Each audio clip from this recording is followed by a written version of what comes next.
Hey, welcome to the podcast. It's Wyatt and Ori, and we're going to be drafting movies. Rock, paper, scissors, shoot.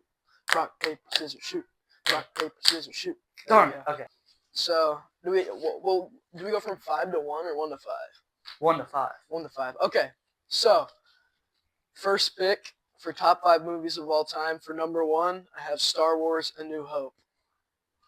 Why is that? I don't really watch Star Wars. So, when I think of like movies, and when I think of the movie of all time, I kind of think of Star Wars: A New Hope, and that's because when it first came about, like literally everybody went to the theater to see it.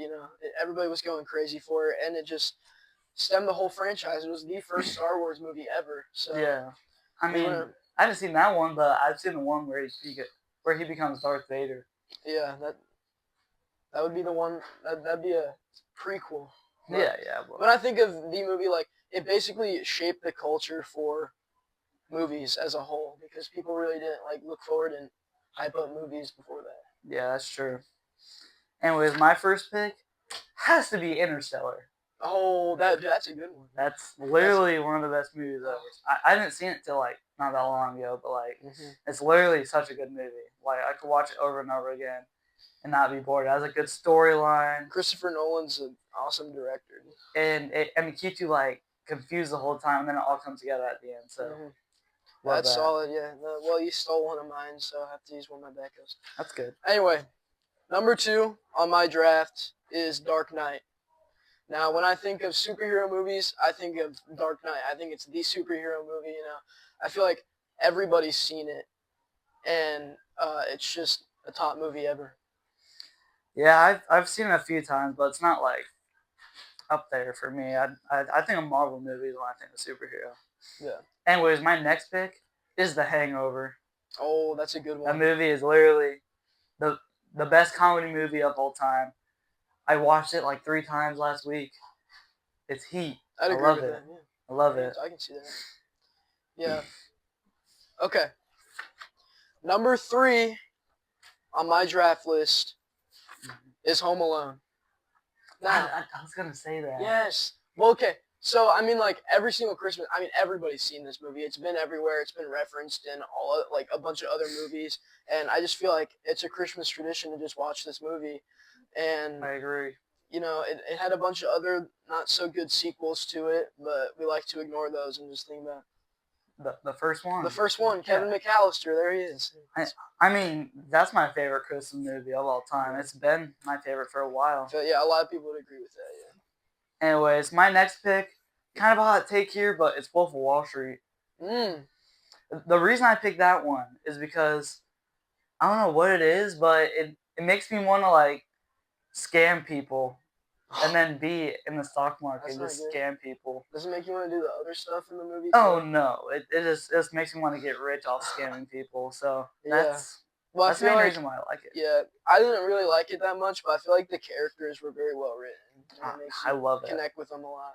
And it's based off a true story, so like maybe I can get rich off scamming people. I mean, somebody else has. So. Yeah, well, it's a true story. Why can't I? Number 4 on my top 5 movie draft is Back to the Future. Back to the Future, it came out in the late 80s. It's just a movie that has been referenced. I feel like, again, everybody's seen it. It's been in a bunch of other movies referencing it. Yeah. And this time, actually, all the sequels were really good. So if you haven't watched it, I actually recommend you go out and do that. I'm not big on old movies, but that one's okay, I guess. Pretty good, yeah. Next up on my list, Cars. Oh, that's solid. Cars because it's the best animated movie one of the best animated movies of all time. And it's like super old, but like it's not super old, but it's old and it's good. Oh yeah. So like, I don't know. And Pixar, Pixar is one of the best animation companies like in the industry. So. Of all time. Yeah, I actually didn't have any Pixar movies, but I probably should have. Okay, so number 5, the now second highest grossing movie of all time is Avatar by James Cameron. Oh my gosh, I forgot about that one. It's what it was before Avengers Endgame, the most highest grossing film of all time. And it's obviously a movie that everybody's seen. It did really well worldwide. There's a whole Disney section themed around it, and you know, we wouldn't have all these crazy movies like Endgame and stuff without Avatar, because this motion capture technology was new to the time, and it kind of launched it into new. Yeah, and did really good with it too. Oh yeah, it was very good. It took like 12 years of film, so just that. Yeah. Last on my list is Superbad. Oh, that is a good movie. You got a lot of comedy movies on there. Yeah, I mean, I love a laugh. I love scary movies too, but I love comedies more. And the reason I picked that is not only does it like resemble like the average like high schooler, well, like not everyone, but like the average one that's like kind of goofy and weird. Oh yeah. But like goofy and weird, but like it makes you laugh too because there's just so many random things it's that relatable. happen. It's relatable. It's relatable, but also not at all because it's just so random. Well, because it's like it'd be like it feels like you yourself or people you know are put in like this crazy situation. It's like I would definitely react like that if that happened. So yeah, that concludes our draft. It's pretty good, I think. First of many. First of many. First of many. Catch you guys in the next one. See you later. Yeah.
Hi guys, it's Lauren Klump.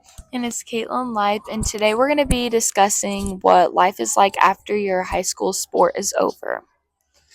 So, I feel like your sports in high school take up like a lot of your time, and obviously you really are passionate about them.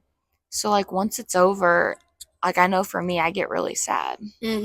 Like the first couple weeks, you miss it. You don't have the practices anymore, and you see your teammates in the hallway, and it's just kind of like weird. It's definitely really weird. It's like you go home and you do nothing, but that is what we want to talk about. Yes. You shouldn't not just do nothing. And here are some ways that you can keep yourself like in shape after your sport's over so you don't just like turn obese. Yeah. So I think one of the things that you need to do is like try to just eat healthier.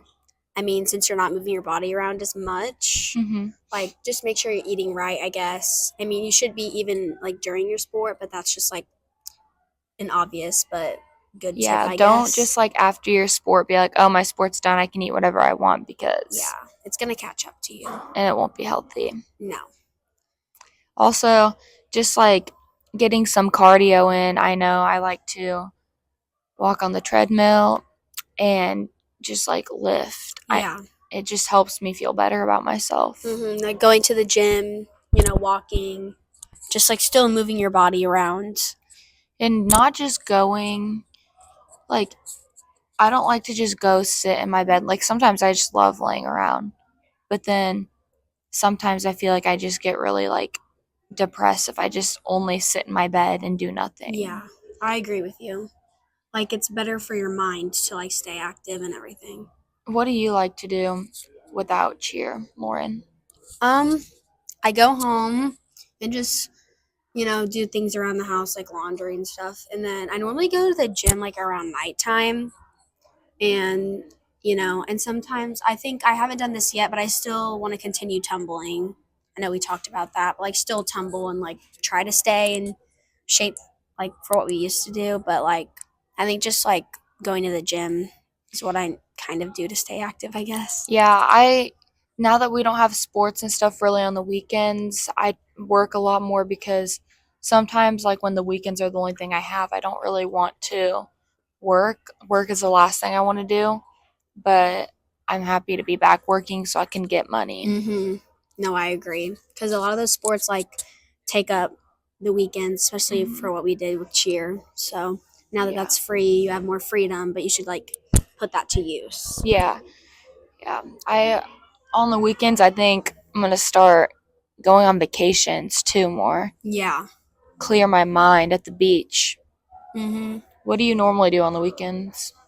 I work, go to church, see my family, hang out with you. Oh, yeah. Yeah. Is it fun going to your dad's, being able to go there more? Yeah, I get to go see my dad more now because cheer's over, which is nice. Mm-hmm. But I still miss it at the end of the day. I think about it a lot. Yeah. Just because our season ended, like, when we could have kept going, I guess. But it's hard. It's Happens, hard though. because we still did good this season, but, like, it just sucks because it just almost feels like we weren't good enough. Yeah. But we had a lot of obstacles we had to overcome. Mm-hmm. It's just weird because, like, I miss it a lot. Yeah, me too. But And, like, seeing your coach and everything, like, you don't get to see them. Like, for us, we're seniors, so, like, we don't ever get to be at a practice again with our coaches and our team, like, in that way. So, like, and we're going to be, like, with tryouts coming up. Yeah, we're going to probably just have to help out. We're not actually trying out. Yeah, we're not trying out, but Which is weird. Yeah, that's going to be so weird. Yeah, I feel like that's how it is for every sport, though. Like, once you're out of it, then you still see, like, the people that you used to, like, be in the sport with. It's like you're just at different points in your life now, and it's like I'm definitely going to come to some of the practices, though, next year so we can help them out because I'm going to miss it a lot. Yeah, I think still staying involved if you can is, like, good for your brain because you can still, like, be there. Just obviously you're not, like, doing it. That's, like, kind of good, I guess. Yeah. Well, thank you for watching. Like and subscribe, please.